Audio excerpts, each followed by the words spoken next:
طيب بسم الله. السلام عليكم ورحمة الله وبركاته. Waalaikumsalam warahmatullahi wabarakatuh. الحمد لله وأصلي وأسلم على نبينا محمد وعلى آله وصحبه ومن سار على نهجه إلى يوم القيامة. Amma ba'd. Pada kesempatan pagi yang berbahagia ini kita akan sedikit menjelaskan dari panduan kurikulum dan silabus pembelajaran Nurul Bayan untuk semua jenjang pendidikan, ya, mulai dari PAUD sampai perguruan tinggi dan universitas. Jadi metode Nurul Bayan itu metode pengajaran Al-Quran yang bisa diajarkan pada semua jenjang pendidikan dan usia, insyaallah ta'ala. Dan ini sudah mujarrabah, ya, teruji dan sudah dipraktekkan hal ini, dan alhamdulillah hasilnya sangat baik dan memuaskan. Bahkan orang-orang non-Arab sekalipun telah merasakan manfaat dari metode Nurul Bayan untuk pembelajaran Al-Quran.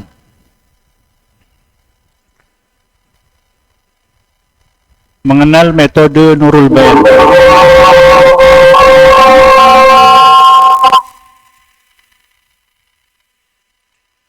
Apa itu metode Nurul Bayan? Jadi metode Nurul Bayan adalah merupakan metode belajar dan mengajar. Jadi belajar dan mengajar Al-Quran.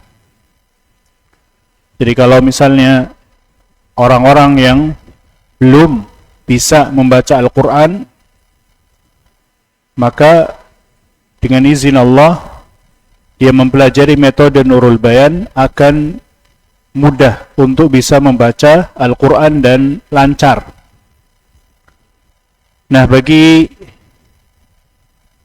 yang sudah lancar dan bagus membaca Al-Quran, kemudian dia mempelajari metode Nurul Bayan, maka insyaallah ta'ala dia bisa mengajarkan Al-Quran, ya, dengan mudah dan praktis, dan mencakup cara membaca Al-Quran dengan baik dan benar, dengan tajwid yang tepat, serta menulis huruf hijaiyah. Jadi pada metode Nurul Bayan bukan hanya membaca, tapi juga menulis huruf hijaiyah, sambungan kata, kalimat, serta ayat-ayat Al-Quran. Juga mempelajari dasar-dasar keislaman, ya, pelajari dasar keislaman ala manhaj ahli sunnah wal jamaah dengan metode ahli sunnah wal jamaah. Pembelajaran metode Nurul Bayan.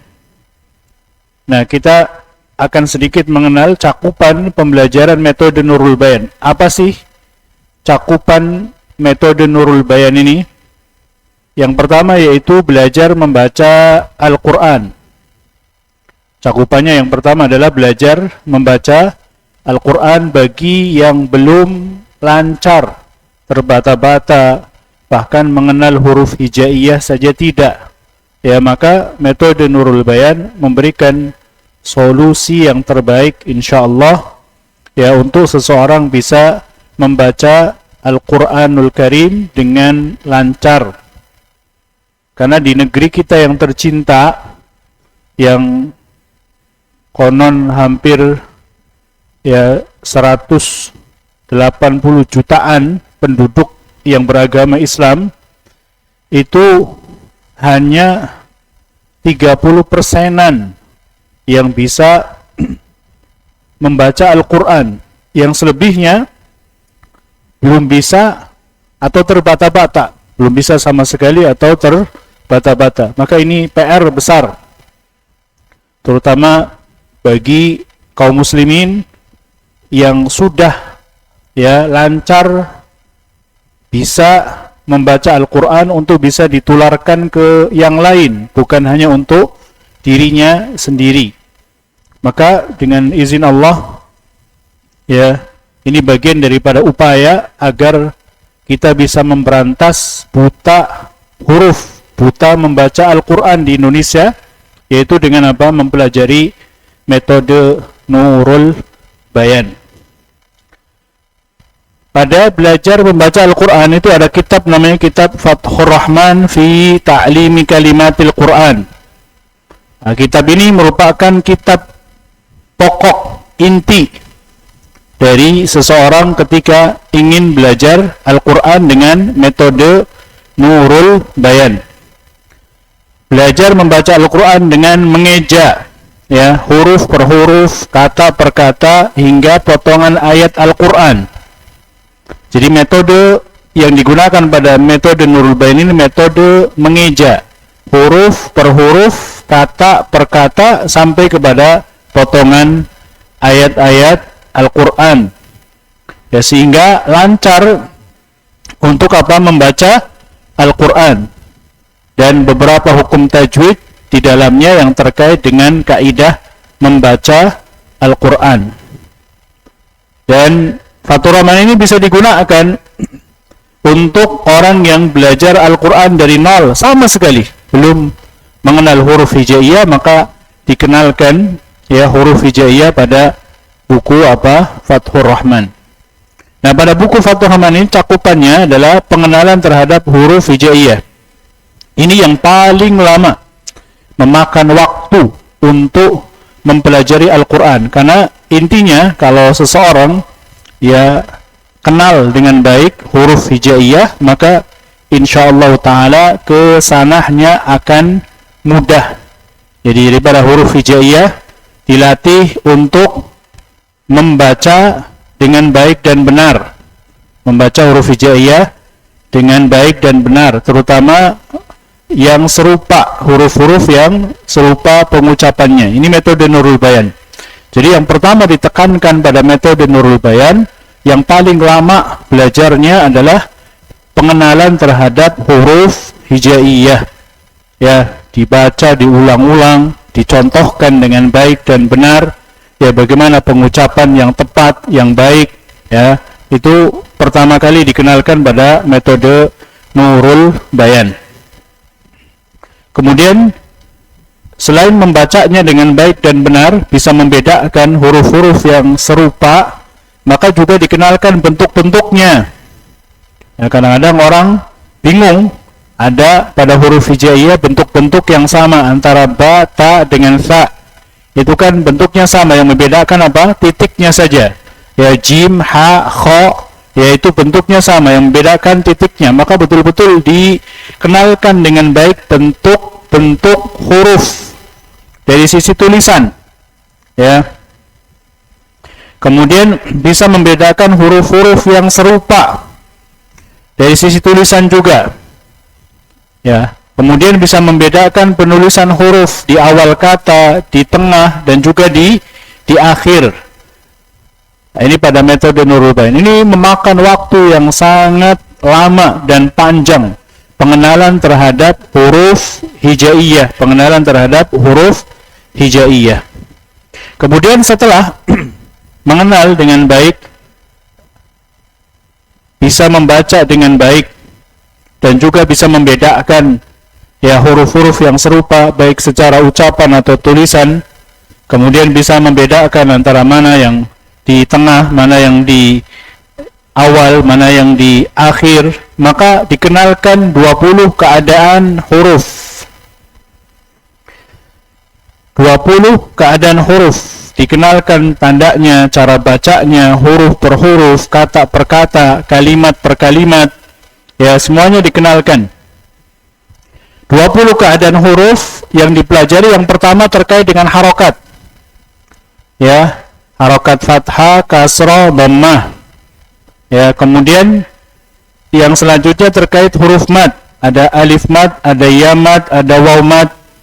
Kemudian ada tanwin, ya, tanwin dengan fathah, tanwin dengan kasrah, tanwin dengan dhammah. Kemudian yang selanjutnya terkait dengan sukun, sakinah. Kemudian yang selanjutnya terkait dengan tasydid, tasydid dan harokat. Ya, ada tasydid dengan harokat fathah, tasydid dengan harokat kasrah, ya, tasydid dengan harokat dhammah, ya. Kemudian tasydid dengan mad, ada tasydid dengan alif mad, ada tasydid dengan ya mad, ada tasydid dengan waw mad. Kemudian tasydid dengan tanwin, tasydid dengan tanwin fathah, dengan tanwin kasrah, dengan tanwin dhammah, dan yang terakhir atau yang ke-20 yaitu tasydid dalam kondisi apa? Waqaf. Ini 20 keadaan huruf, karena di dalam membaca Al-Qur'an itu tidak lepas daripada 20 keadaan huruf. Begitu pula dalam bahasa Arab. Ya, dalam membaca Al-Qur'an tidak lepas dari 20 keadaan huruf. Kemudian nanti ditambahkan dengan apa? Ilmu tajwidnya. Maka 20 keadaan huruf ini pokok, asas, ya, seseorang bisa apa? Membaca Al-Qur'an dengan baik dan benar, dan nanti akan ada penambahannya, yaitu berupa apa? Berupa tajwid, ilmu tajwid. Kemudian pada kitab Fathur Rahman juga ada yang terkait dengan hukum tajwid yang sederhana. Hukum tajwid yang sederhana dan cara mengejaknya. Ada beberapa mad far'i yang dipelajari yang sebabnya hamzah dan sukun. Yang hamzah ini ada 3, ada mad badal, ada mad muttasil, ada mad munfasil. Yang sukun ini ada mad lazim, nanti dipelajari pada buku Fathur Rahman. Atau kalau misalnya dilompat juga nggak masalah, nanti belajar tajwidnya khusus pada pembelajaran Al-Bayan atau Futuhatu Ar-Rahman. Ada dalam Qamariyah, dalam Syamsiyah juga dipelajari di Fathur Rahman. Ada alif sifar mustadir, ada alif sifar mustatil, ya, ada hamzatul wasal, ada hamzatul qata, ada ketika tanwin bertemu dengan hamzatul wasal, ya, seperti apa. Kemudian ada juga terkait ahkam gharibah secara praktek. Nah, ini secara prakteknya, ya, bukan secara teori. Kalau teori tentu ini secara mendalam. Ini prakteknya ya, seperti saktah, tashil, imalah, ismam, ya. Nah, ini buku intinya pada metode Nurul Bayan. Di samping kiri berikut gambar, ya, buku inti metode Nurul Bayan, yaitu Fathur Rahman fi Ta'limi Kalimatil Quran. Nah, semua kata-kata dan kalimat yang ada pada buku Fathur Rahman berasal dari Al-Quranul Karim. Sehingga anak-anak itu ketika nanti membaca Al-Quran tidak kaget, karena rosemnya, tulisannya itu sudah pernah dikenal sebelumnya, yaitu pada ketika belajar Al-Quran. Ada lebih dari 2000 kata, ada lebih dari 2000 kata dan kalimat berasal dari Al-Quran, ya, pada kitab Fathur Rahman fi Ta'limi Kalimatil Quran. Jadi semua kata-kata yang ada di kitab Fathur Rahman dan juga kalimatnya itu semuanya mengambil dari Al-Quran. Ini yang pertama, yaitu belajar membaca Al-Quran dari nol. Kemudian yang kedua pada metode Nurul Bayan ada belajar tajwid Al-Quran. Ada belajar tajwid Al-Quran. Di antara pembelajaran metode Nurul Bayan adalah pembelajaran tajwid secara khusus agar bacaan Al-Quran baik dan benar, ya, secara tajwidnya. Buku tajwid yang digunakan untuk anak-anak, nah ini ada dua, ya, pada metode Nurul Bayan. Buku tajwid itu ada buku tajwid yang digunakan untuk anak-anak, ada untuk dewasa. Ya, kalau untuk anak-anak ada gambar-gambarnya. Mungkin para masyayikh ya Nurul Bayan mengambil rukhsah yang sebagian para ulama membolehkan menggunakan gambar-gambar untuk pembelajaran ya agama, untuk lebih memudahkan dan mengenalkan ya mereka. Itu buku yang digunakan pada anak-anak ada Futuhatur Rahman fi Taysiri Tajwidil Quran. Futuhatur Rahman fi Taysiri Tajwidil Quran, ini ada 2 jilid ya. Ada jilid ya, jilid pertama atau buku yang pertama membahas tentang hukum nun dan mim bertasydid. Kemudian hukum mim sukun. Ini didahulukan mim sukun karena lebih mudah. Ya, kemudian ada nun sukun dan tanwin. Kemudian pada jilid yang keduanya atau buku yang keduanya membahas tentang mad tabi'i atau mad asli. Kemudian mad far'i yang sebabnya hamzah. Kemudian mad far'i yang sebabnya sukun. Nah, ini pembahasannya panjang lebar disertai dengan pengertian hukum, ya cara mengejaknya secara tajwid, ya dan syahidnya dari Tuhfatul Atfal, syahidnya dari Tuhfatul Atfal atau dalil pada Tuhfatul Atfal, dan latihan-latihan yang sangat banyak untuk penguatan pemahaman anak tentang tajwid baik secara teori maupun praktek. Nah, berikut gambarnya. Ini untuk jilid 1-nya, ini jilid 2-nya.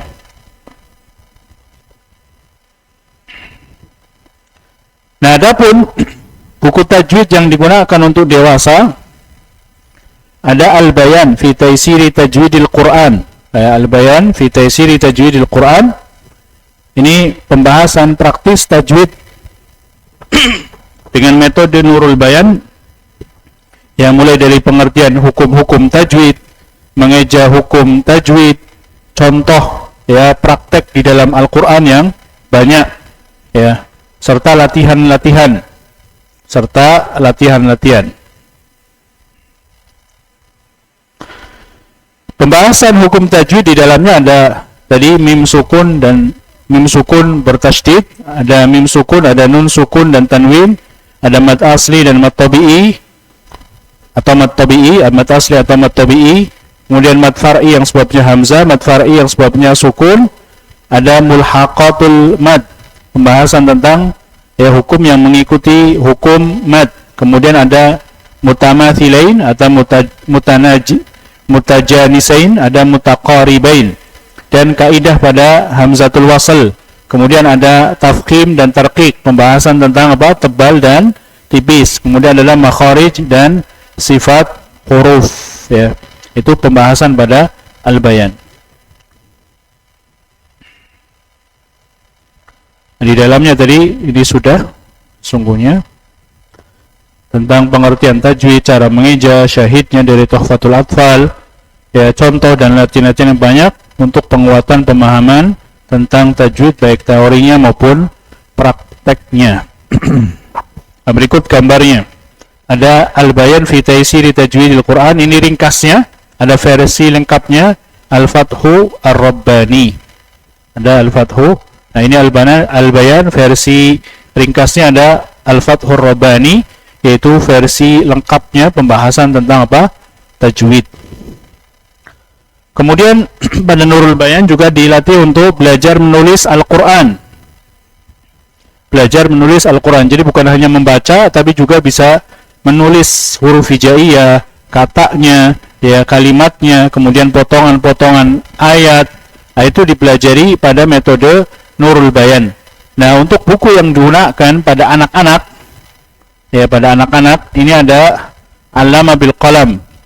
Alama bil Qalam, pada buku yang pertama ini ada mewarnai benda, bentuk-bentuk, dilatih untuk memegang pena yang benar, membuat garis yang bersketsa yang mirip dengan bentuk huruf, ya mewarnai huruf ya secara bebas, kemudian diarahkan mewarnai huruf dengan awal bentuk huruf yang benar, ya tulisan ba itu dari mana, dari kanan dulu apa dari kiri dulu, ya itu nanti ada mewarnai sambil mewarnai, sambil dia mengerti, oh ini ba dari kanan dulu nulisnya, bukan dari kiri dulu, dan lain semacamnya.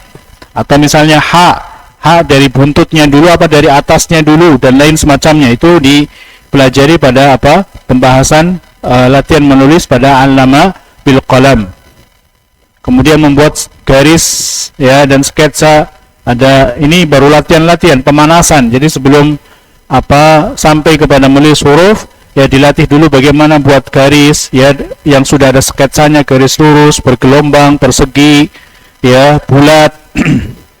Ya, kemudian diakhiri dengan mewarnai semua huruf. Jadi awalnya warna-warna saja, kemudian garis-garis, membuat garis lurus, garis ya bengkok, bulat, dan yang lain ya.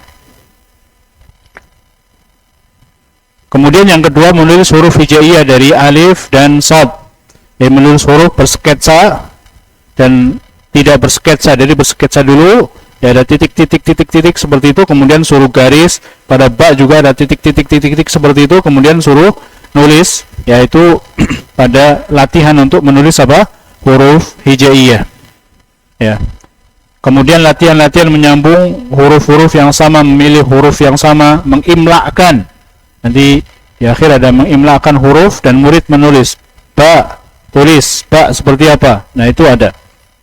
Yang ketiga, menulis huruf hijaiyah dari ta sampai ya.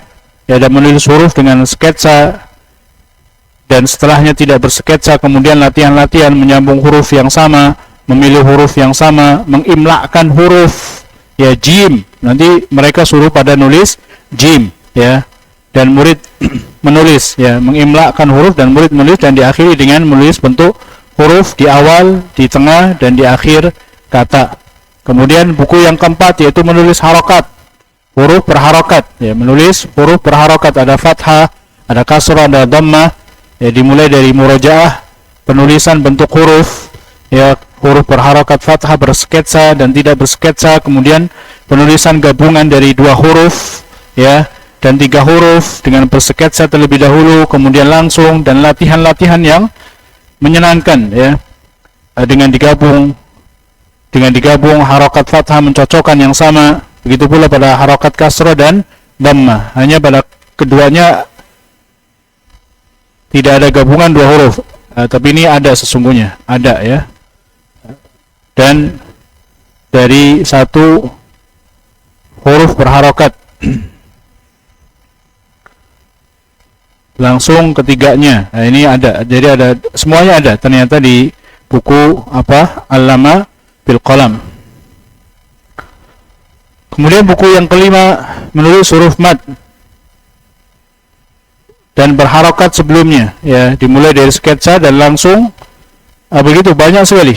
Ada mendektai juga, imla ya. Kemudian ada juga menulis mad badal, mad muttasil, munfasil ya. Kemudian ada latihan memilih huruf mad yang benar dan diakhiri dengan ya imla, dengan mendektai, diktai. Kemudian buku yang keenam menulis tanwin dan potongan huruf dan kata yang bertanwin ya.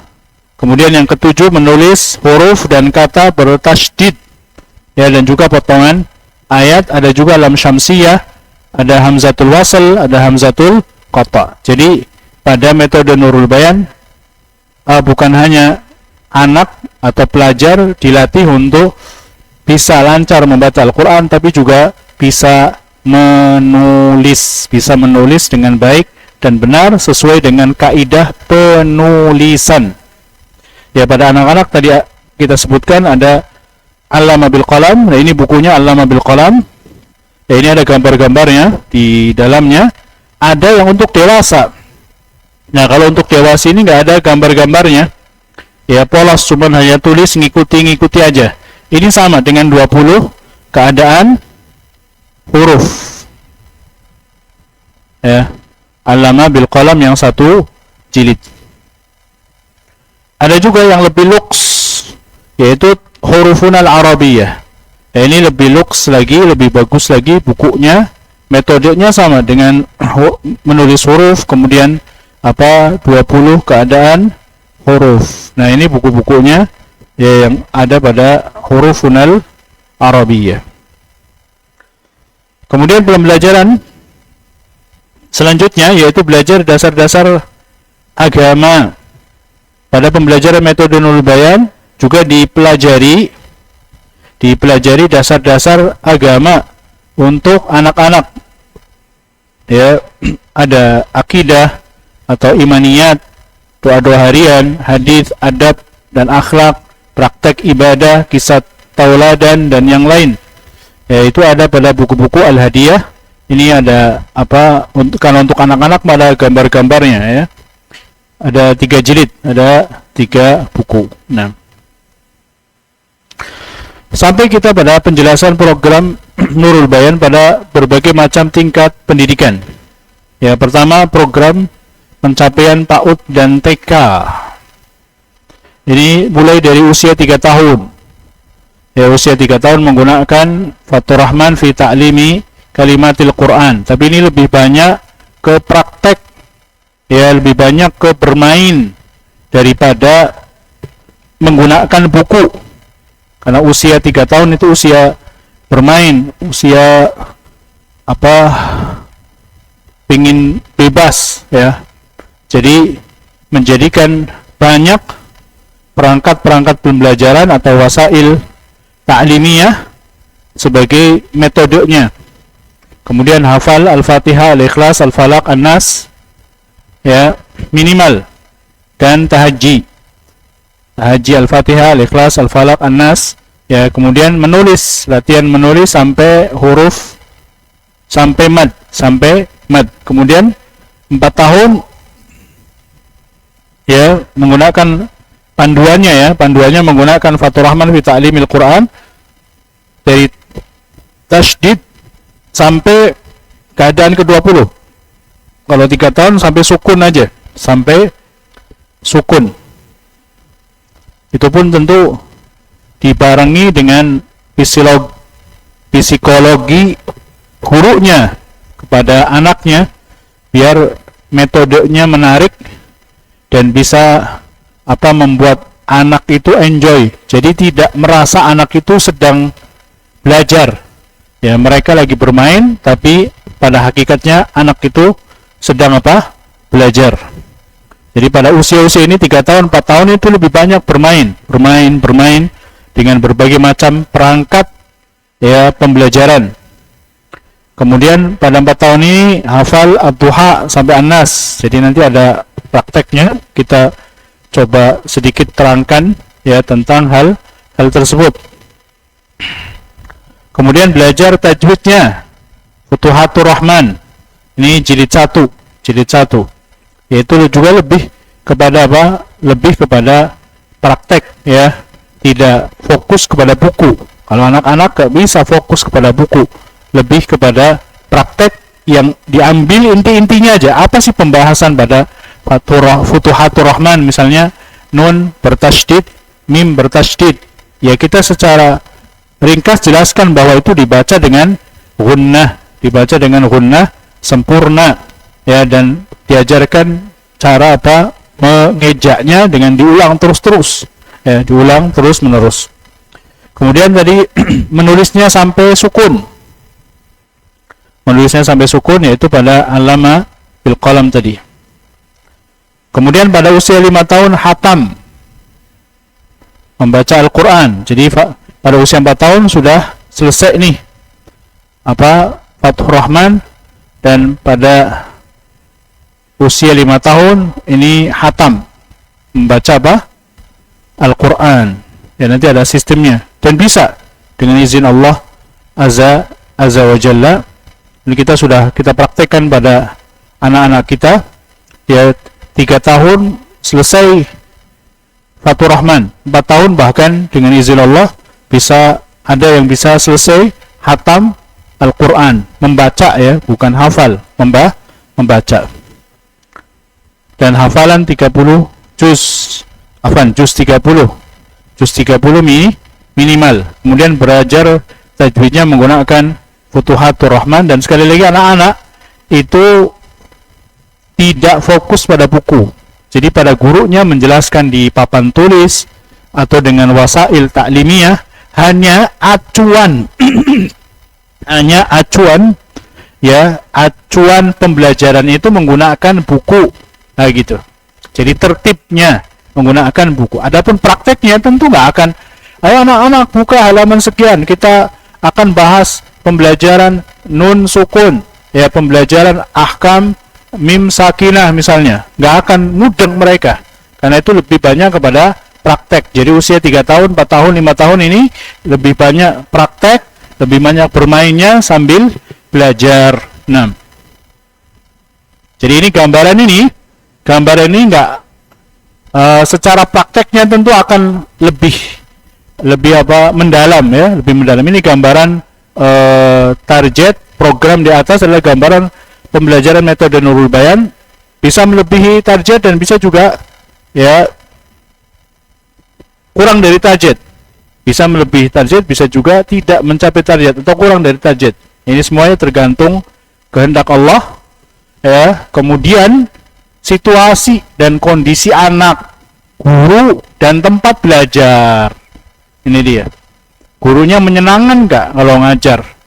Ya, imut-imut apa amit-amit kalau ngajar? Nah, itu juga pengaruh kepada anak-anak. Kalau amit-amit, ya, akan susah untuk menginginkan anak untuk bisa belajar. Nah, kemudian ini secara rincinya, ya, pembagiannya. Nanti secara rincinya mungkin Syekh Ahmad akan menjelaskan lebih detail, lebih mendalam tentang hal tersebut. Pada pembagian metode Nurul Bayan itu ada jam pelajaran agama, itu 30 menit, ya. 30 menit itu diambil zikir lah, zikir tiap hari 10 sampai 15 menit. Zikir pagi, zikir petang, doa mendoakan orang tua. Pokoknya sifatnya zikir, doa-doa, ya. Itu setiap hari ditalkin, dibacakan di hadapan mereka, ya, agar mereka dipraktekkan yang sederhana saja. Contoh misalnya zikir pagi dan petang, Bismillahilladzi la yadurru ma'asmihi syai'un fil ardi wala fis sama' wa huwas sami'ul alim, ya. Itu dibaca diulang-ulang terus dan minta untuk dipraktikkan. Jadi sehari satu aja, satu terus. Nah, kemudian belajar agama ada hadis, ada adab, ada imaniyat atau tauhid, ada sirah, ada nasyid, ada kisah. Nah, ini pada poin yang kedua ini dibagi-bagi bergilir setiap pekan 15 sampai 20 menit. Ya, hari Senin hadis, hari Selasa adab, hari Kamis tauhid, hari Rebo tauhid, hari Kamis sirah, dan begitu seterusnya. Nah, kemudian ada jam qiraah. Jam qiraah ini 60 menit paling lama, yaitu menggunakan Fathur Rahman fi ta'limi kalimatil Quran. Fi ta'limi kalimatil Quran. Fathur Rahman fi ta'limi kalimatil Quran. Pertama qiraah. Pada Fathur Rahman ini sudah jelas, karena saya kira, ya, pada Syekh Ahmad itu baca seluruh huruf alif, hamzah, ba, ta, fa sampai, ya, diulang-ulang terus. Ya, pelan-pelan bacanya. Alif. Ini apa alif? Jadi guru itu harus ngeliatin muridnya. Ngeliatnya kemana? Ya, kadang-kadang ada yang lari, ayo dikumpul dulu. Alif. Ya, mungkin butuh waktu lama untuk mentertibkan aja, butuh waktu lama, apalagi sama anak-anak, ya, anak-anak.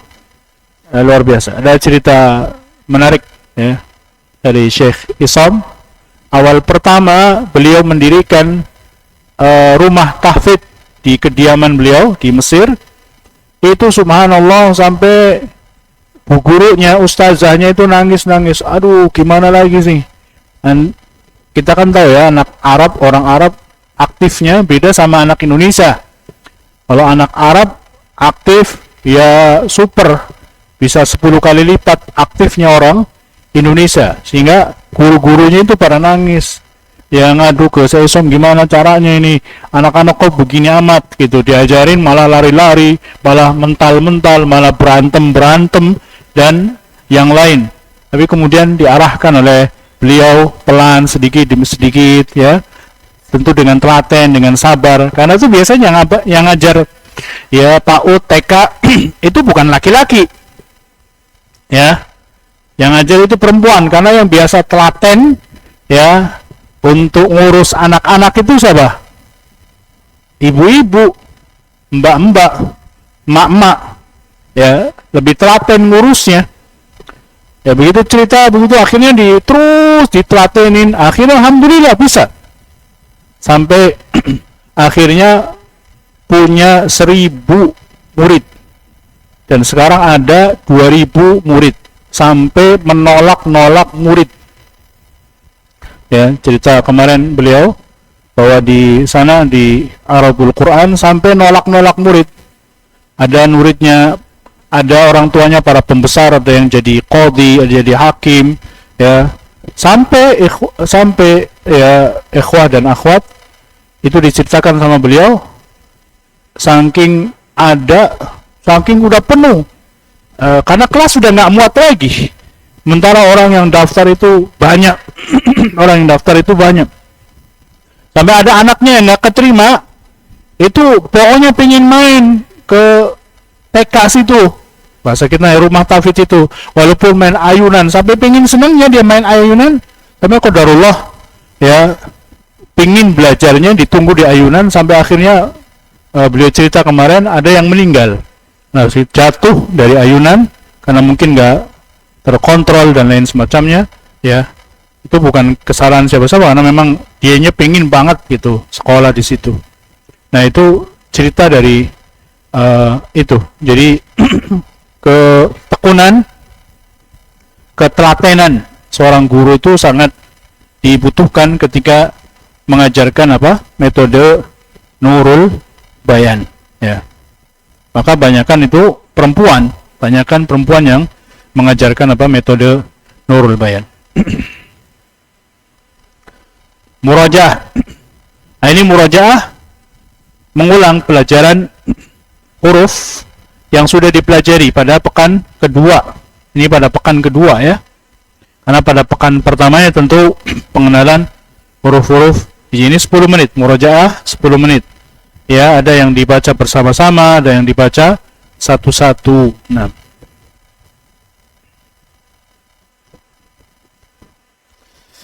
kemudian pada tahdir, ada tahdir. Tahdir ini tahap persiapan, yaitu menghadirkan huruf-huruf yang akan dipelajari selama 1 pekan. Ya, misalnya 1 pekan ini akan mempelajari berapa huruf? Ya, alif, hamzah, ba. Atau misalnya 1 pekan ini bahas alif sama hamzah, berarti itu tahdirnya itu diulang-ulang terus, alif, hamzah, alif, hamzah, alif, hamzah, gitu. Dengan cara ditulis, dengan cara apalah, pokoknya beragam, ya. Atau misalnya 1 pekan ini akan mempelajari 3 huruf, batasa, maka batasa itu diulang-ulang terus, ditulis banyak, batasa, batasa. Kira Syekh Ahmad nanti akan menjelaskan hal tersebut, ya. Itu dengan cara membaca huruf tersebut, dengan diulang-ulang bersama murid, dengan dituliskan hurufnya, dengan memperhatikan suara dan tulisan. Memperhatikan suara, tulisan. Karena itu seorang guru bukan hanya fokus pada papan tulis, tapi juga fokus pada murid. Muridnya ngeliatin apa enggak nih, jangan-jangan dia ngomong ta, tapi ternyata gelambiar, ya. Pikirannya kemana, ngelihatnya kemana. Nah, ini harus tertibkan, harus ditertibkan. Dan memang ngajarin anak itu mungkin ya lebih banyak mentertibkan anak daripada pelajarannya barangkali, ya. Apalagi di awal-awal, apalagi usia 3 tahun tuh. Apalagi usia 3 tahun. Kemudian dengan membedakan huruf baik secara tulisan maupun pengucapan, batasa, ya. Dengan diperhatikan letak titik dan pengucapannya. Dengan diperhatikan letak titik dan pengucapannya. Kemudian tamkin ini tahap pematangan, yaitu fokus pada 1 huruf yang akan dipelajari. Ini yang paling lama 30 menit. Ini banyak dengan permainan, ya, dibaca, ditulis dengan berulang-ulang terus menerus, ya. dengan murid dengan bentuk-bentuk yang beragam, ada di awal, ada di tengah, ada di akhir ya. Nah, kira kemarin sudah dipraktekkan sama Syekh Ahmad, ada menggunakan perangkat pembelajaran, kartu, huruf, balon huruf, mobil-mobilan, pancing-pancingan, pistol-pistolan, boneka, pastir, lilin, dan yang lain. Nah, ini contoh gambar ini. Nah, ini contoh gambar permainan. Berikut gambar permainan huruf ya, dan gabungan huruf. Ini ada pakai mobil-mobilan, ada pakai kartu ditempel ya, suruh lari, mana Pak? Lari. Pegang. Gitu. Ada yang pakai pancing-pancingan ya, ada yang lempar ya, dan lain semacam, yang teriak bareng-bareng ba ba ba, ta ta ta. Ada yang pakai pancingan kemudian nanti ditarik mana, kemudian disebutkan dan lain semacamnya ya. Ada yang diumpetin pakai kartu di kardus dan yang lain. Kemudian juga ada ini ada pakai kartu, pakai amplop ya, diumpetin kemudian nanti disebutkan. Kemudian ada yang pegang kartu begini 3, kemudian disebutkan lam, mana lam, diangkat yang lam gitu, dilihat dulu tapi sebelumnya ya. Begitu seterusnya. Ada yang menggunakan ini putaran dan yang lain, banyak. Tentu ini kreasi-kreasi daripada guru-guru ya. Ada yang pakai pasir ya, ada pakai lilin yang bisa di rubah-rubah gitu. Nah, gitulah. Itu gambaran untuk anak-anak. Kemudian di sana ada jam pelajaran halatul huruf, keadaan huruf. Saya kira sudah diinginkan ya sama Syekh Ahmad. Jadi setiap hari itu ada pembelajaran halatul huruf. Ini huruf apa? Huruf ba. Ini apa harokatnya? Fathah, ba fathah ba, ba fathah ba. Ini apa? Huruf ba, huruf ba, huruf ba. Huruf ba ini apa? Ini apa? Kasroh, kasroh, kasroh. Ba kasroh bi, ba kasroh bi, ba bi. Ini huruf apa? Ini huruf apa? Huruf ba. Ini harokat apa? Harokat apa? Dhamma, dhamma. Ba dhamma bu, ba dhamma bu. Ba bi bu, ba bi bu, ba bi bu. Terus seperti itu. Ya. Ini huruf ba. Ini apa? Fathah. Kalau kita taruh di depan ini namanya alif, alif, alif mad tabi'i, alif mad tabi'i, alif mad tabi'i harokatan, ba, alif mad tabi'i harokatan, baca panjang, ba, ba, ba. Seperti itu. Contoh ininya. Nanti mungkin akan dipraktikkan oleh Syekh Ahmad. Ini huruf apa? Huruf ba. Ini apa? Kasroh, kasroh, ba kasroh bi, ba kasroh bi. Kalau kita mau baca panjang taruh ya, ya, namanya apa? Ya mad tabi'i harakatan, ya mad tabi'i harakatan, bi, bi, ya mad tabi'i harakatan, bi, bi, bi. Gitu. Kemudian ini huruf apa? Huruf apa? Huruf ba. Ini harokat apa? Harokat dhamma, ba dhamma bu, ba dhamma bu. Kita taruh huruf waw. Kita taruh huruf waw. Ini waw namanya apa? Waw mad tabi'i, waw mad tabi'i harakatan, bu, bu, bu, ba bi bu, ba bi bu, ba bi bu, ba bi bu. Seperti itu. Terus sampai sukun. Tapi dengan cara bertahap tentunya, dengan cara bertahap pelan-pelan.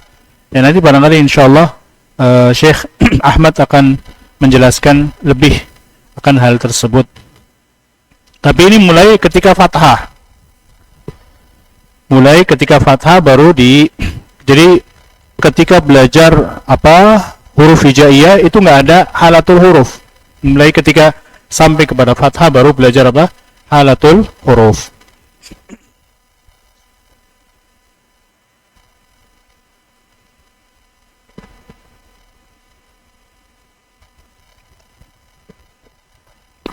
Dan tujuan belajar halatul huruf ini pemanasan ya, tahdir. Pada sampai fathah belajar 6 keadaan huruf. 6 keadaan huruf dari fathah, kasrah, dhamma, ya, kemudian mad. Fathah, kasrah, dhamma, alif mad, ya mad, waw mad.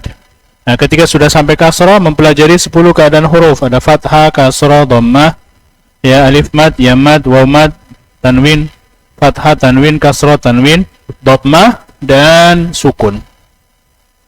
Ketika sampai dhammah mempelajari 20 keadaan huruf ya, termasuk tasydidnya. Nah, ketika sampai mad tabi'i maka murojaah 20 keadaan huruf, menyebutkan potongan huruf tanwin ya, dan murojaah mad. Ketika sampai tanwin maka murojaah ya semua keadaan huruf dan menyebutkan potongan-potongan huruf. Jadi mereka itu sebelum sampai kepada pelajarannya sudah tahu gambarannya. Jadi sebelum sampai kepada pelajarannya mereka sudah tahu gambarannya. Ketika sampai sukun dalam murojaah 20 karena huruf ya, menyebutkan atau menghadirkan potongan huruf ya bertasydid, harokat dan mad. Nah, ini pada keadaan huruf, ada pada lembaran ringkasan ya. Ada pada lembaran ringkasan. Itu keadaan huruf a, i, u, a, i, u, a, an, in, un, a ya, a, i, a, u, a, i, a, u, a, an, a, in, a, un, a. Seperti itu. Coba baca. 1, 2, 3. Babibu, babibu, ban, bin, bun, ab, abba, abbi, abbu, abba, abbi, abbu, abban, abbin, abbun, ab. Ulangi dari ta.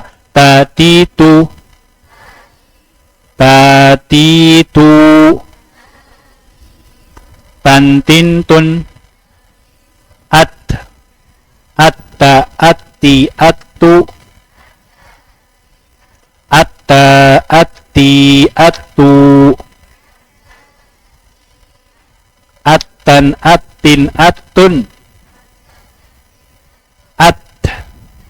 Itu tasydidnya, at, lebih tekan lagi. Ulangi sendiri, baca sendiri. 1, 2, 3. Jim,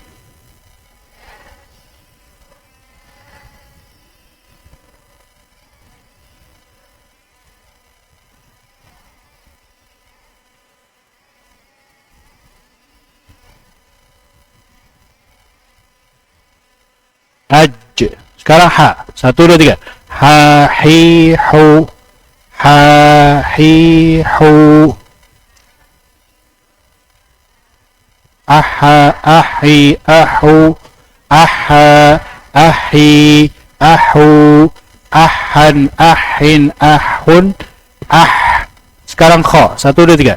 Kho, khi, khu, kho, khi, khu, khon, khin, khun, akh, akho, akhi, akhu, akho, akhi, akhu, akhon, akhin, akhun, akh. Seperti itu. Kemudian ada jam pelajaran kitabah. Jam pelajaran kitabah yaitu menulis huruf dan potongan ayat. Dimulai bersama dengan jam qiraah. Bersama dengan jam qiraah, caranya yaitu menggunakan buku tadi Hurufun al-Arabiyah di kelas dan buku Allama bil Qalam di rumah.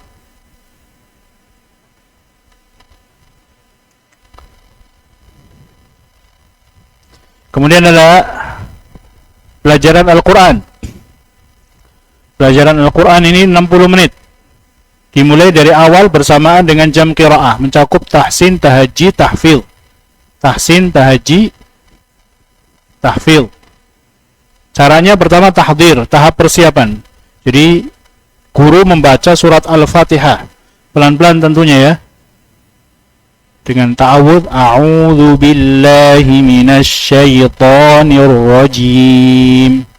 Bismillahirrahmanirrahim. Tentu nggak langsung bisa nggak baca Bismillah, Bismillah Ar-Rahman, Bismillahirrahman Ar-Rahim, Ar-Rahim. Itu jadi per kata-kata karena mereka nggak mungkin, apalagi usia 3 tahun, harus pelan-pelan. Bismillahi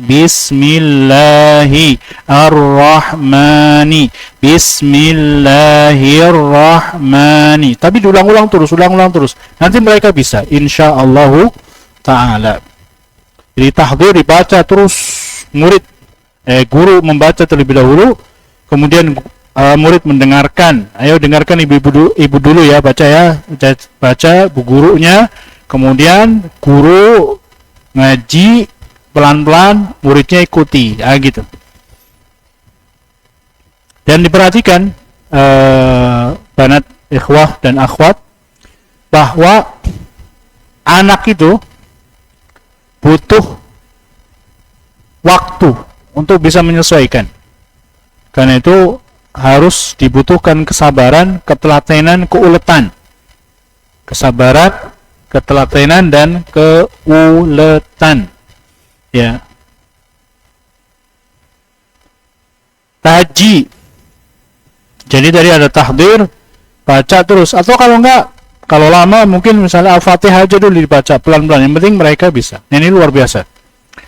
Kalau sudah bisa Al-Fatihah, murid itu luar biasa, pahala bagi gurunya. Pahala bagi gurunya terus mengalir, ya. Dan ini aset, ya, yang sangat berharga, aset yang sangat berharga. Kemudian tahajji, mengeja. Mulai dengan basmalah. Mulai dengan apa? Basmalah, pelan-pelan jadi aja. Ini huruf apa? Ba kasrobi, bi. Kemudian apa? Sin. Sin sakinah, bis. Bi, sin sakinah, bis. Kemudian mim kasrah, bismi. Kemudian ismul jalalah,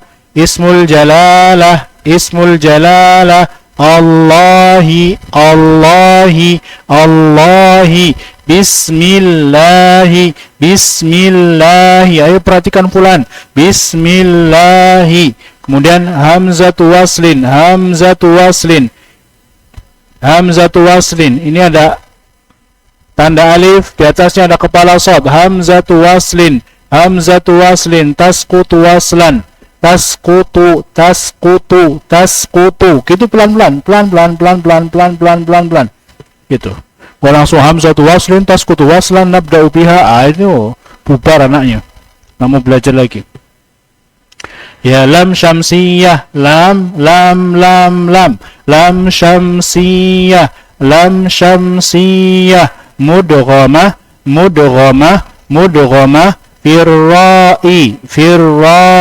firra'il maftuha, lam syamsiyah, mudghamah, firra'il maftuha, arra, ha sakinah,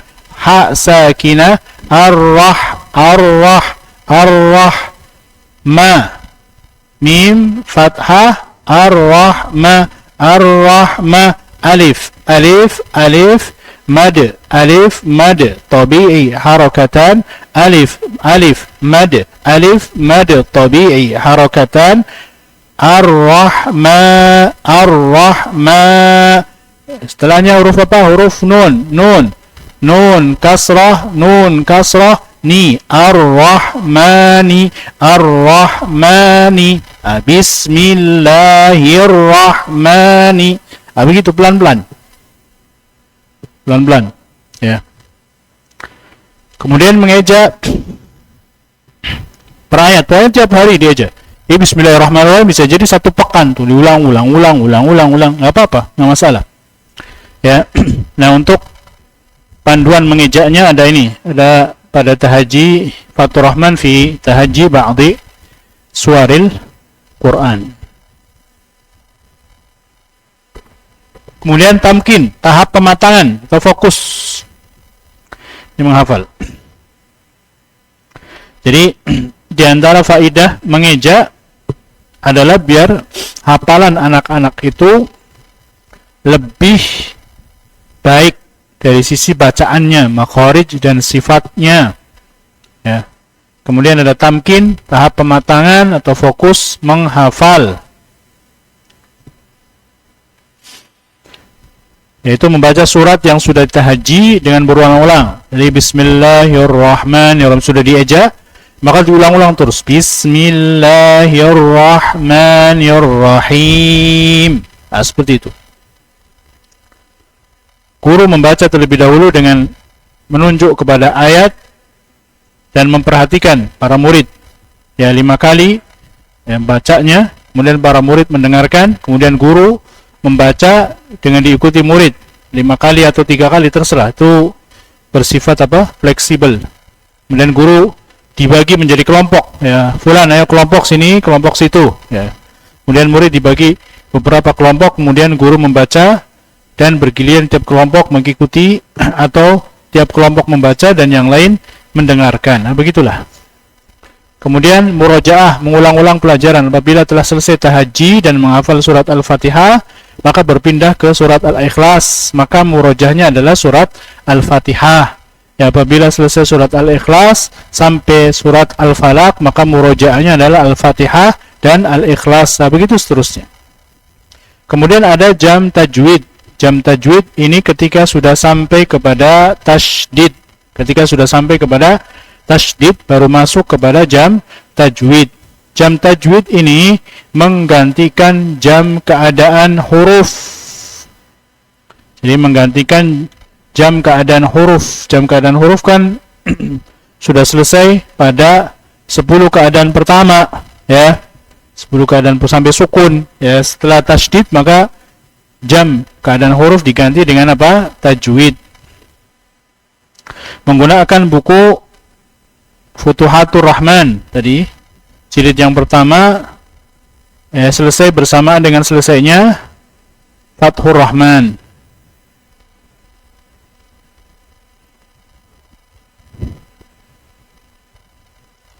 Kemudian Futuhatur Rahman jilid yang kedua berjalan bersama dengan jam khotmah tilawah. Caranya membaca kata atau kalimat, ya. Nanti ada sendiri, ya, insyaallah. Hari Sabtu Ahad akan ada khusus untuk pengajaran Futuhatur Rahman. Bagaimana cara mengajarkan, ya, tajwid kepada anak. Bagaimana cara mengajarkan tajwid kepada anak, ya. Mengeluarkan hukum dan penjelasan berserta prakteknya, ya. Kemudian mengeja hukum, kemudian menghadirkan syahid dari Tuhfatul Atfal. Nah, kemudian ada jam pelajaran khotmah tilawah, ini hataman membaca Al-Quran selama 30 menit. Ini setelah Fathur Rahman selesai, ya. Caranya menulis ayat di papan tulis. Jadi misalnya tulis Al-Mursalat, ditulis di papan tulis, ya. Kemudian membacanya huruf demi huruf, kata demi kata, ya. 2 sampai 3 baris, 2 sampai 3 baris bersama murid. Misalnya Al-Mursalat, ya, ditulis di papan tulis wal mursalati urfa, wal mursalat, wal mursalati urfa, wal mursalati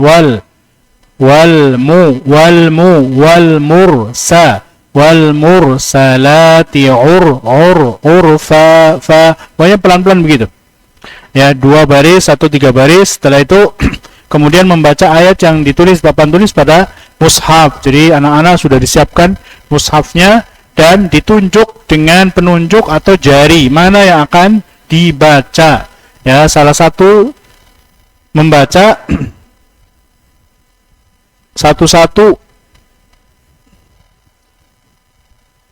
satu-satu membaca, yang lain mendengarkan dan ikut membaca juga. Yang lain ikut membaca tapi dengan suara sir, suara lirih, ya. Satu-satu membaca, yang lain mendengarkan, ya. atau salah satu membaca, yang lain mendengarkan, dan membaca juga dengan suara lirih. Jadi yang lain mendengarkan dan membaca tapi dengan cara lirih.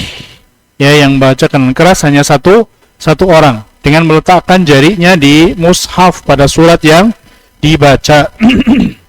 Di awal mungkin setiap hari setengah halaman, ya nanti bertambah 1 halaman dan yang lain. Atau bersifat kondisional lah, bersifat apa? Kondisional sampai akhirnya anak itu hatam semuanya Al-Qur'an. Nah, kalau begitu seterusnya setiap hari bertambah 1 juz, bertambah jumlah halaman yang dibaca. Jadi satu kelas bisa hatam bareng. Satu kelas itu bisa hatam bareng. Nah, sekali lagi ini yang repot mentertibkannya. Maka harus guru-guru ya bisa dan pandai untuk mentertibkan terutama anak-anak. Ini pembagian ini belum diedit. Agama 30 menit, ya qiraah 60 menit, keadaan huruf ya 15 menit, menulis 30 menit. Ya, kemudian setelah itu ada Al-Qur'an 60 menit, ada tajwid 30 menit, khutmah tilawah ini bisa 60 menit ya. Bisa 60 menit. Khutmah tilawah 60 menit. Nah, ini contoh jadwal pembagian. Jadi jam pertama 30 menit agama, ya jam kedua 30 menit qiraah. Qiraah nanti penggantinya apa? Khutmah tilawah, KT. Khutmah tilawah. Ya. Ini 30 menit. Setelah pembelajaran qiraah selesai akan pindah ke khutmah tilawah. Kemudian istirahat setengah jam. Kemudian jam keempat ya belajar keadaan huruf. Kemudian jam kelima ada belajar Al-Qur'an. Ada belajar Al-Qur'an 30 menit. Keenam Al-Qur'an ya. Kemudian istirahat. Ya, kemudian jam ke-7 yang terakhir menulis. Ini sampai jam 11 ya. Sampai jam 11. Kalau ada tambahan yang lain, ada kalistung, ada apa? Nah, kemarin kita tanya di praktek di Arabul Quran itu belajar anak-anak usia 3 tahun sampai jam berapa? Mereka bilang sampai jam 13.00 atau jam 1. Kalau di kita paling banter-banter jam 10 ya. Jam 10. Nah, itu intinya bisa menyesuaikan dan mengkondisikan. Nah, jadi contoh jadwal ini nggak saplek ya, tapi ini gambaran aja, gambaran bagaimana pembelajaran metode Nurul Bayan. Kemudian program metode Nurul Bayan pada tingkat SD. Jam pembelajaran qiraah, belajar membaca Al-Quran dengan baik dan benar menggunakan buku Fathur Rahman fi Ta'limi Kalimatil Quran. Ini membutuhkan antara 8 sampai 10 jam per pekan. Ya, per jamnya antara 35 sampai 40 menit. Belajar setiap hari 1 sampai 2 jam pelajaran. Ya, kalau misalnya 5 hari berarti kan 10 jam ya kan? 10 jam. Pembagiannya 1 sampai 3 jam per satu keadaan. Ya. 2 sampai 4 jam huruf hijaiyah dan pemutkinan ucapan dan tulisan. 2 sampai 4 jam keadaan pertama fathah, 2 sampai 4 jam keadaan kasrah, begitu seterusnya. Karena SD ini lebih gampang, lebih cepat ya dibanding TK ya. Mereka mungkin sebagian sudah hafal huruf-huruf hijaiyah. Ada yang sebagian mungkin ada yang belum hafal tapi tinggal pemutkinan. Nah, itu nanti tinggal di atur bagaimana caranya, tapi nggak satu-satu. Dalam metode Nurul Bayan itu pembelajaran di kelas nggak satu-satu, bareng-bareng, semuanya bareng-bareng. Nanti ditunjuk satu-satu ya ada, tapi nggak satu-satu maju bergantian, ini habis waktu. Ya, ada jam pelajaran kitabah. Kitabah ini menulis Al-Quran menggunakan buku Alama bil Qalam, ini 1 jam per pekan. Ada jam pelajaran keadaan huruf, ini 1 jam, atau bisa juga diselipkan 10 menit pada setiap jam qiraat ya.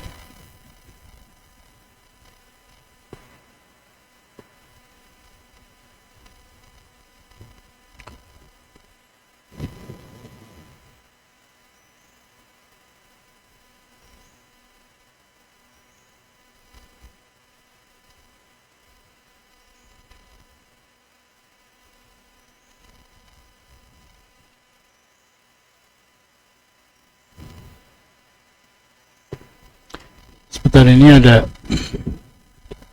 error.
Oke,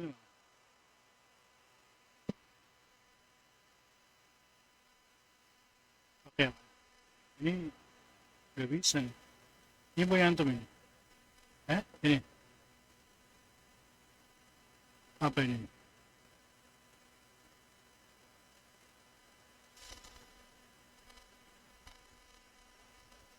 Eh?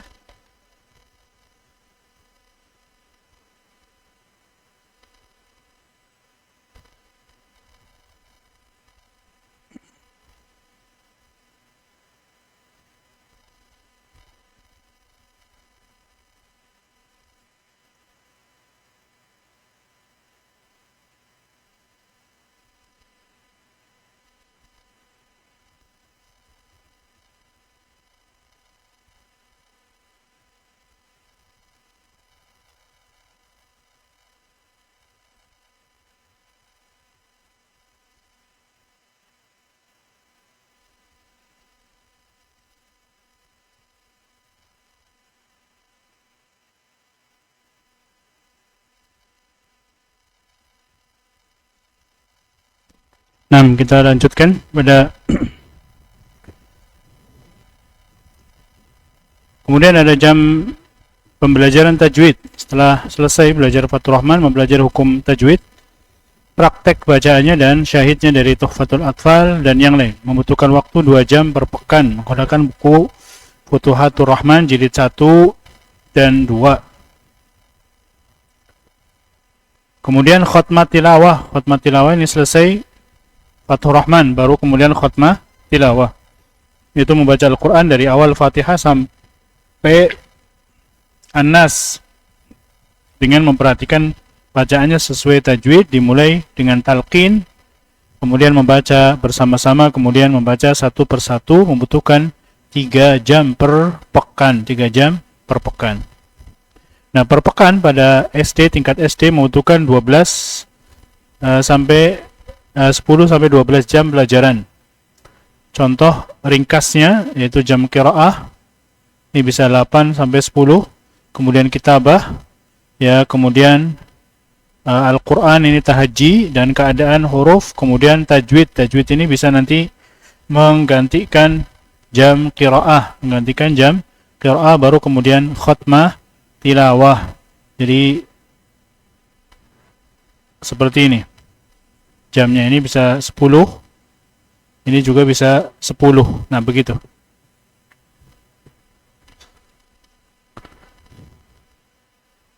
Nah, rincian program per kelas di tingkat SD, kelas 1 itu selesai Fathur Rahman. Kelas 1 itu selesai Fathur Rahman, ya. Kelas 2 itu selesai Futuhatur Rahman, jilid 1, ya. Kemudian hafalan Ad-Duha sampai An-Nas. Ad-Duha sampai An-Nas ini minimal, ya. Kemudian latihan menulis Allama bil qalam. Kemudian yang kelas 2 SD ini hatam membaca Al-Qur'an, kemudian selesai Futuhat Ar-Rahman jilid kedua, kemudian selesai hafalan juz 30. Ya, kemudian kelas 3 sampai kelas 4 itu fokus dengan ya sampai kelas 6 berarti ya.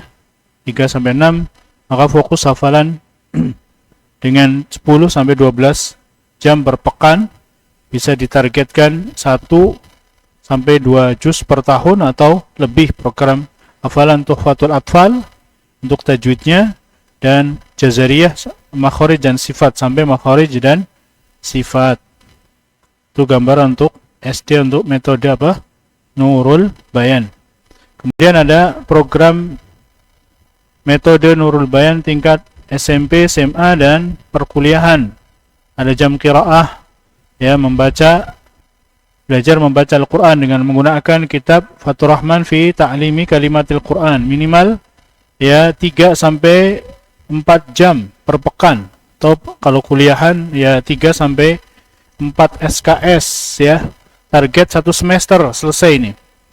Ya, Fathur Rahman. Kemudian ada kitabah, belajar menulis. Ya, jangan sampai sudah SMP, SMA nggak bisa nulis Arab, apalagi sudah kuliah nggak bisa nulis Arab. Ya, ini menggunakan Allama bil qalam. Ini 1 jilid, ya, 1 jilid. Ini 1 jam per pekan atau 1 SKS per semester. Ya, kemudian ada tajwid. Tajwid belajar setelah belajar Fathur Rahman, itu menggunakan Al-Bayan fi Taysiri Tajwidil Quran. Fi Taysiri Tajwidil Quran. Ini 2 jam per pekan atau 2 SKS, 1 semester. Ya, di semester kedua. Kemudian ada Al-Quran, ya, tahajji dan keadaan huruf. Ini 1 jam per pekan di semester pertama. Ya, kemudian jam tahfidz bisa 4 sampai 6 per pekan di semester yang kedua. Di salah satu sekolah tinggi di Garut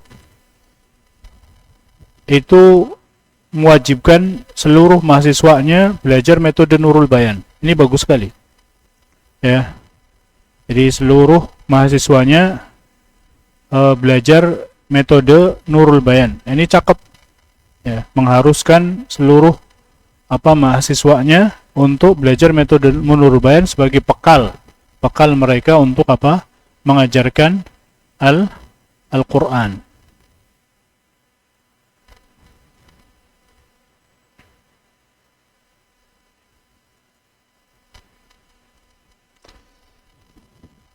Kemudian program-programnya untuk MTS atau MA, SMP, SMA, kuliah kelas 1 SMP dan SMA. Ya, selesai Fathur Rahman, kemudian Allama bil qalam, ini latihan nulis, harus sudah bisa nulis ya. Pengenalan halatul huruf, tahajji, An-Nas sampai Ad-Duha dan hafal juga ya. Pengenalan halatul huruf, tahajji, An-Nas sampai Ad-Duha dan hafal. Kemudian selesai semester 2 selesai Al-Bayan. Ya, menyelesaikan ya juz 30. Bahkan kita dengar kemarin di salah satu provinsi ada ya yang menganjurkan dengan sangat untuk guru-gurunya minimal hafal apa? Juz 30. Juz 30. Kemudian khutmah tilawah. Khutmah tilawah. Ya, paling enggak sampailah di semester keduanya ini 5 sampai 10 juz baca ya. Kemudian kelas 2, kelas 3 SMP, SMA atau semester 3 sampai 8 fokus khutmah tilawah dan menghafal. Intinya pada metode Nurul Bayan lebih ditekankan terlebih dahulu yaitu perbaikan bacaan sebelum menghafal. Ya. Dan bisa membaca Al-Qur'an dengan baik. Karena ada sebagian ya hanya berfokus menghafal pada talqin tapi tidak pada tidak pada membaca Al-Quran, tidak pada membaca Al-Quran. Pada metode Nurul Bayan menggabungkan dua hal itu. Ya, jadi talqinnya ya ada, membacanya ya ada, gitu. Jadi ketika misalnya mereka lupa hafalan, mereka bisa mandiri untuk murojaah sendiri dengan membaca apa? Di mushaf Al-Quran. Nah, semua program bisa disesuaikan dengan kondisi sekolah dan perkuliahan masing-masing. Selesai pada pembahasan kurikulum dan silabus metode Nurul Bayan. 6. Nanti dalil tarbawi panduan pendidikan untuk para pengajar Al-Quran. Barangkali nanti menyusul ya. Nah, silakan kalau ada yang ingin bertanya atau kurang jelas pada penjelasan silabus dan pembelajaran metode Nurul Bayan. Ada yang ingin bertanya dari Zoom atau mungkin yang lain?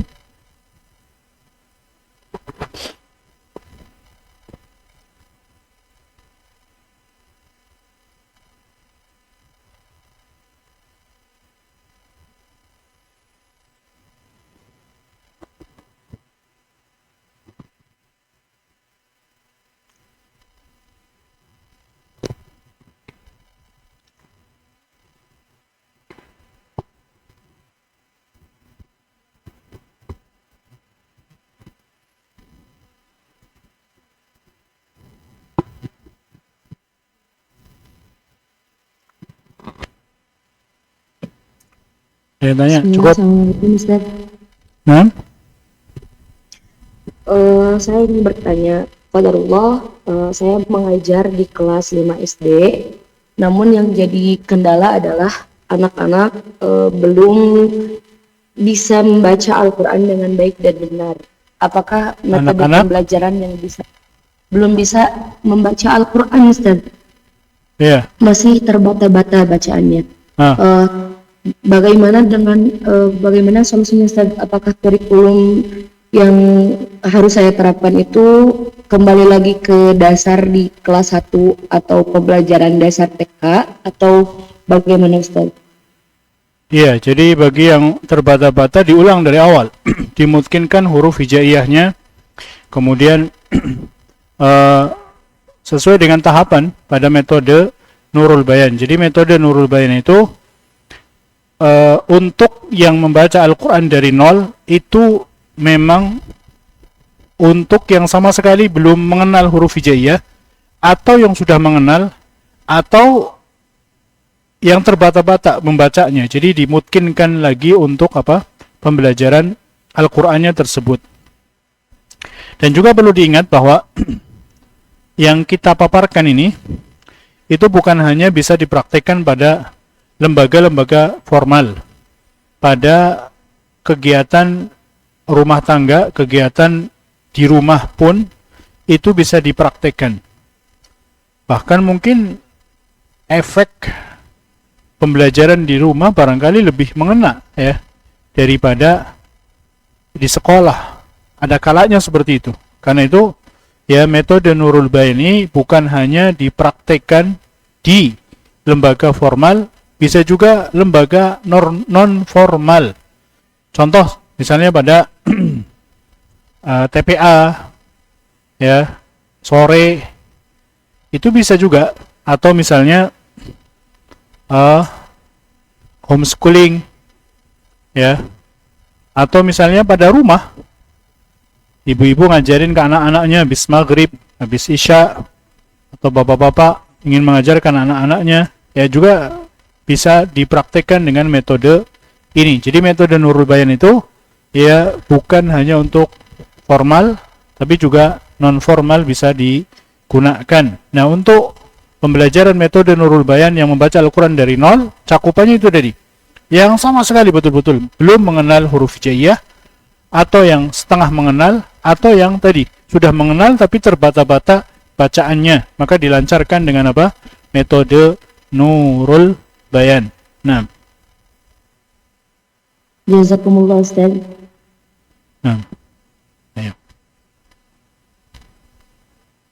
Dan yang lain dari Zoom paham semuanya?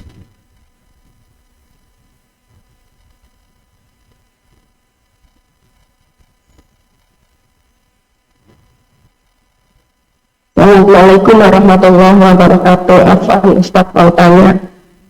Silakan. Berdasarkan pengalaman, itu kalau usia TK belajar Fathur Rahman bisa tamat tidak, Ustaz? Bisa?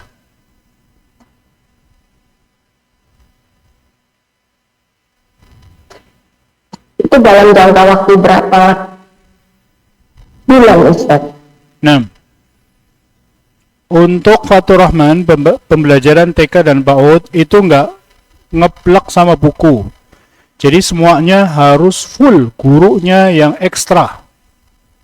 Baik di papan tulis, menulis, atau dengan perangkat pembelajaran. Itu Fathur Rahman, kalau usia 3 tahun, 4 tahun, itu 2 tahun. Nanti akan ada dijelaskan oleh Syekh Ahmad barangkali lebih jelasnya. Untuk 3 tahun sampai 10 keadaan. Untuk 4 tahun bisa separohnya. Seperti tadi yang sudah kita jelaskan di penjelasan yang tadi ya. Jadi itu butuh waktu yang lama. Untuk huruf hijaiyah saja itu membutuhkan waktu 4 bulan. Berarti ekstra itu. Jadi bukan menggunakan buku, enggak.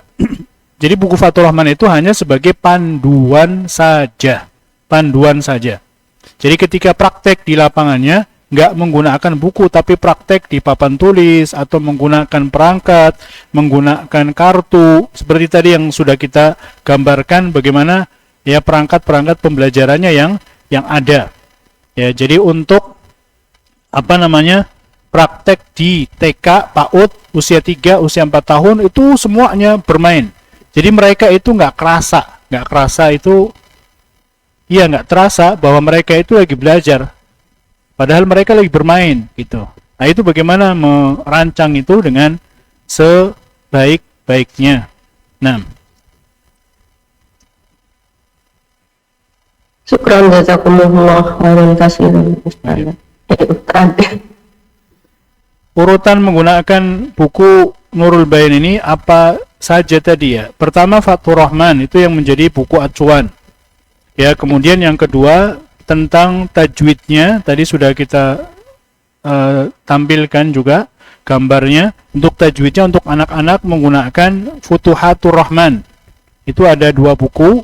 Kemudian ada Al-Bayan fi Ta'limi Kalimatil Quran, itu untuk dewasa. Nah, untuk menulisnya ada Allama bil Qalam, ada Hurufunal Arabiyah. Apa sama tahapannya usia PAUD, SD, SMP, SMA, kuliah? Beda. Kalau PAUD itu lebih banyak ke bermain. Nggak fokus pada buku cetak. Ya, kalaupun pada buku sekali-kali aja dibuka, dibaca. Ya, itu pun harus ini. Dan bisa jadi bukunya rusak, disobek-sobek, di apa, ya jadi rebutan dan lain semacamnya. Karena itu fokusnya pada usia PAUD itu bukan pada bukunya, tapi bagaimana ya membuat mereka itu enjoy, merasa nyaman ketika belajar. Ya, mereka nggak terasa bahwa mereka itu lagi belajar. Intinya begitu. Ya. Tapi tertibnya pembelajarannya seperti pembelajaran Fathur Rahman, nah gitu. Adapun SD dan SMP tadi kita sudah paparkan, dan juga perkuliahan ini lebih cepat lagi, lebih cepat lagi. 6.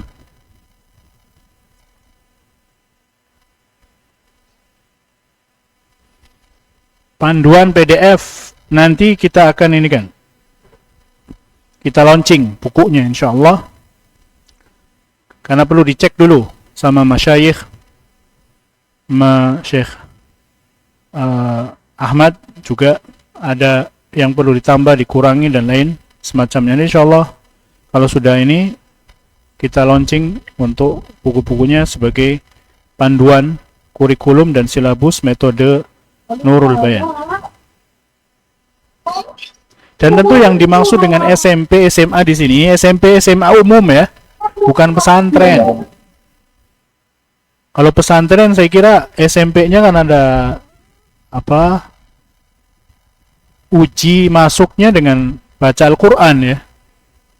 Tapi bisa juga digunakan di pesantren untuk sebagai penguat. Ini anak sudah lancar apa belum? Karena kadang-kadang masuk pesantren juga jebol. Ya ternyata dia belum lancar baca Al-Quran. Itu bisa jadi solusi untuk metode Nurul Bayan. Nah.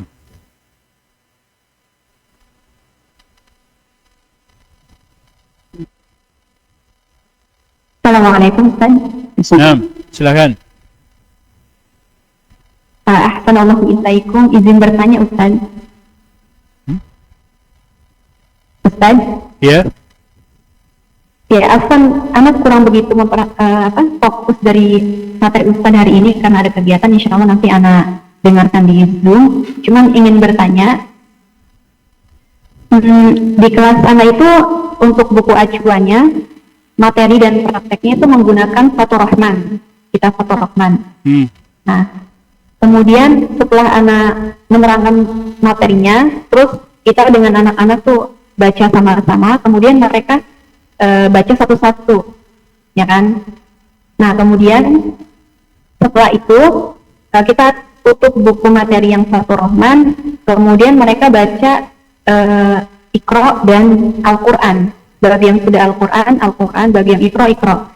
Nah, seumpama ada anak yang baru masuk nih, terus mereka di Iqra ketiga, tapi sudah halaman 15.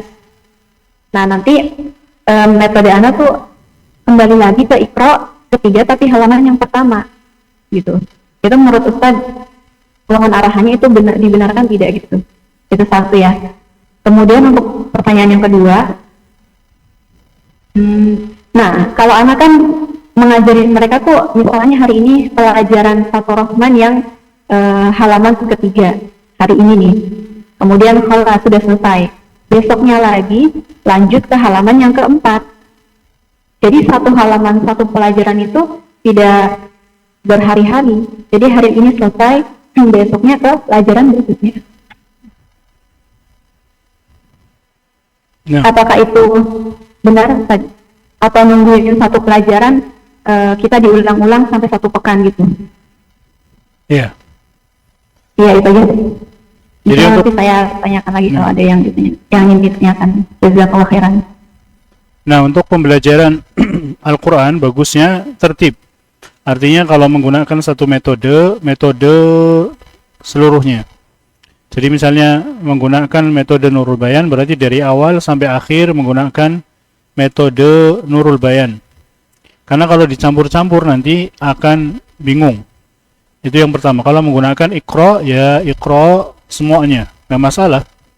Jadi kita ketika memaparkan metode Nurul Bayan, bukan berarti metode yang lain itu jelek, buruk, enggak. Ya, seluruh metode yang mengantarkan seseorang untuk bisa baca Al-Quran itu bagus. Seluruh metode yang mengantarkan seseorang untuk bisa baca Al-Quran dengan baik dan benar itu bagus. Hanya kita memaparkan metode Nurul Bayan ini metode yang alhamdulillah ya mujarrabah di seluruh penjuru dunia.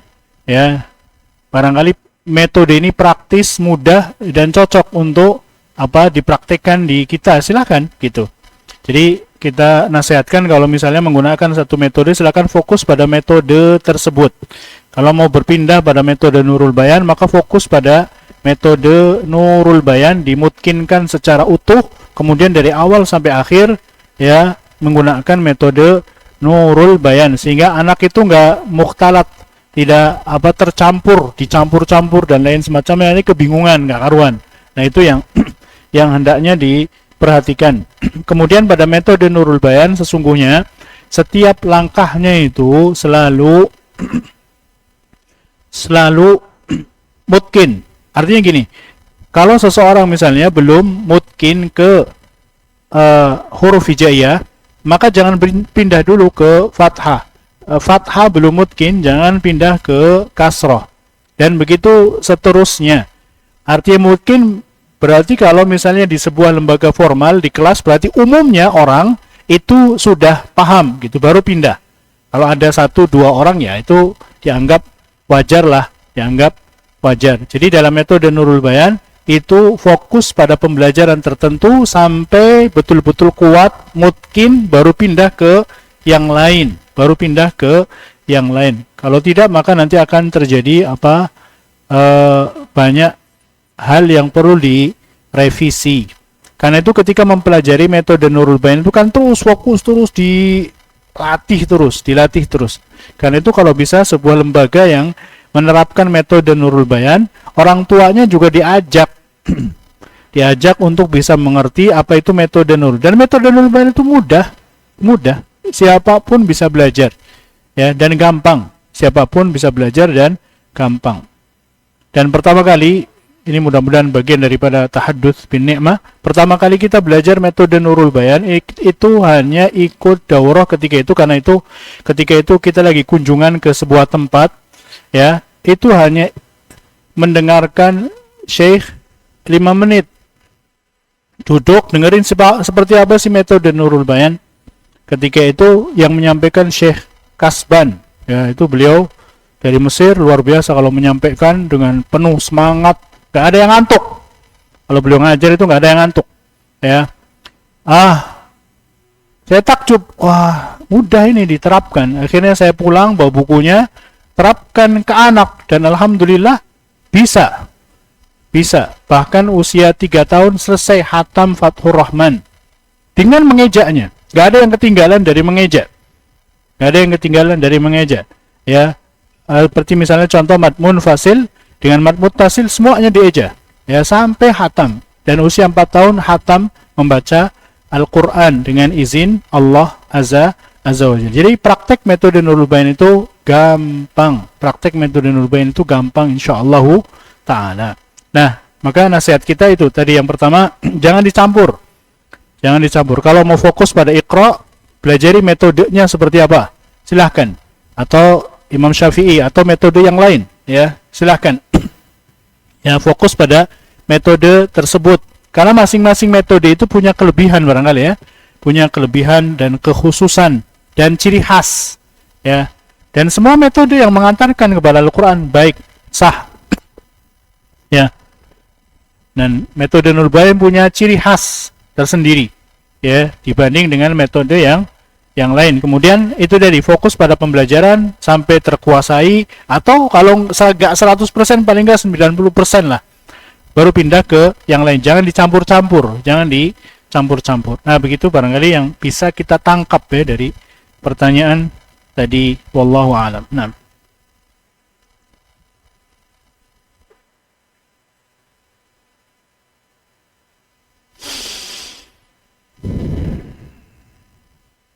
Nah, demikian barangkali kita istirahat setengah jam, nanti dilanjut bersama Syekh. Nah, ada yang tanya satu lagi, silakan. Assalamualaikum warahmatullahi wabarakatuh. Waalaikumsalam warahmatullahi wabarakatuh. Pak Ustadz, sebelumnya mau izin bertanya, saya ngajar di SMP IT. Jadi bagaimana saya bisa nggak nanti minta kalau Ustadz menjelaskan kembali bagaimana tahapan kurikulumnya untuk anak SMP IT. Lalu di kelas 1 itu, ya, seperti biasa di awal masuk itu bercampur anak, ada yang, ya, istilahnya dari awal belajarnya dari umum, ya, jadi belum mengerti. Lalu ada juga anak-anak yang sudah punya hafalan, jadi sudah lebih memahami huruf hijaiyah, dan sudah ada bekal lah istilahnya tajwid makhrajnya gitu, dibandingkan dengan sebagian anak yang bisa dikatakan masih baru gitu. Nah, bagaimana kita, apa kita harus buat kelompok juga, atau bagaimana biar yang anak yang sudah ada bekal ini nggak terlalu ada tambahnya lah, nggak ngulang dari nol lagi gitu. Sedangkan yang temannya nanti kan jadi kayak nggak ada tambahan kalau misalnya dia udah punya bekal tapi masuk dia ngulang lagi dari nol gitu. Ya. Jadi untuk pembelajaran metode Nurul Bayan itu nggak boleh dicampur dengan berbagai macam kemampuan ngeplok jadi satu, enggak. Jadi kalau misalnya ada yang sama sekali nggak punya dasar, itu dipisah orang-orangnya per halakoh, ya. Kemudian yang sudah punya hafalan itu dipisah lagi per halakoh. Jadi seperti contoh di SMP misalnya, kelas 1 ada misalnya 3 kelas atau 2 kelas. Maka sistem pembelajarannya adalah siapa yang belum sama sekali ya mengenal atau belum lancar membaca Al-Quran, maka dikumpulkan jadi satu, kemudian dimulai dari kitab Fathur Rahman. Yang sudah lancar membaca Al-Quran mungkin bisa langsung ke Al-Bayan atau yang lain. Begitu. Jadi setiap jenjang kelas 1 itu dipisahkan dari sisi kemampuannya. Dan ini dipraktekkan di sebagian sekolah-sekolah, bahkan tingkatnya bukan hanya kelas ya, berbeda kelas. Jadi kayak pernah beberapa kita mengunjungi satu tempat SD misalnya. SD masuk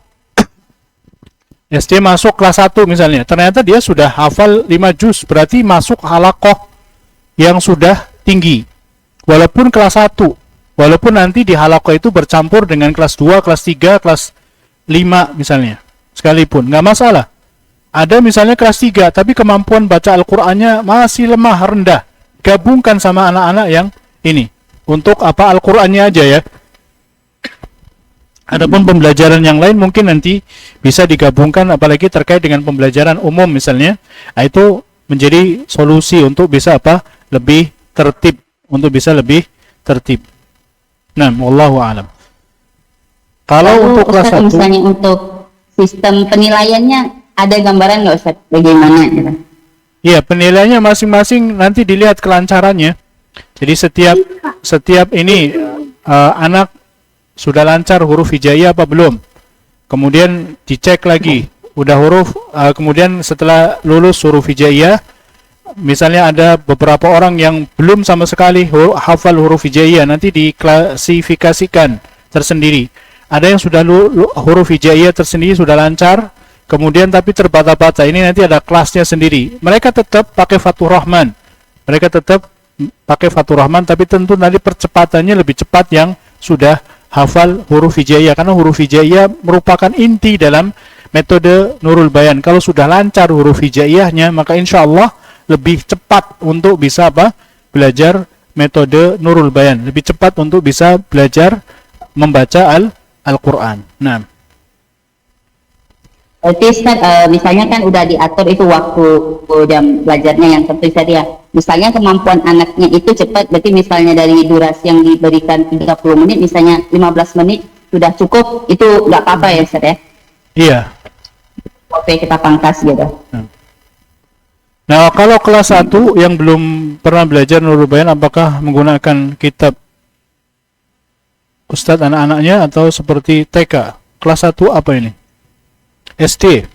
Kelas 1 SD dia pakai kitab tetap, tapi ada beberapa perangkat ya, tapi tidak seperti ketika di TK, karena mereka sudah mulai nalar, sudah mulai bisa memegang kitab, baca lewat buku dan lain semacamnya.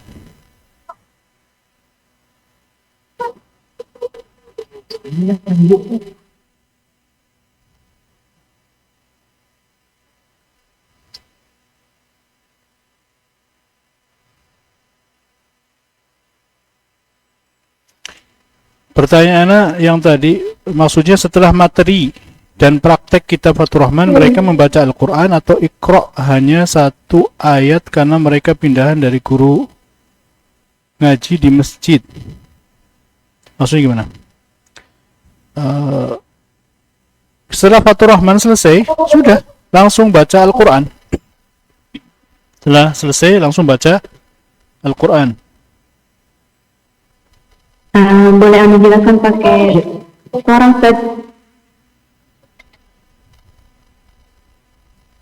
Nah, jadi selesai Fathur Rahman, maka udah selesai langsung hatam bersama dengan tajwid, bersama dengan apa? Belajar tajwid.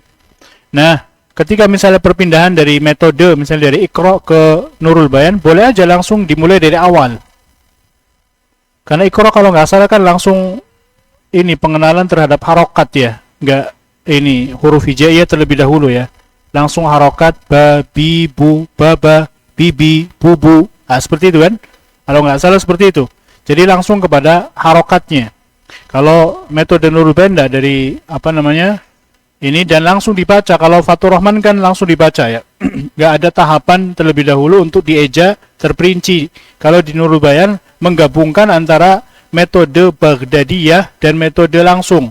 Metode Baghdadi itu metode mengeja, kemudian metode langsung. Mengeja tujuannya adalah untuk supaya apa? Memungkinkan, mengkuatkan bacaannya itu secara baik dan benar. Kemudian membaca langsung tujuannya adalah untuk memperlancar. Nah itu.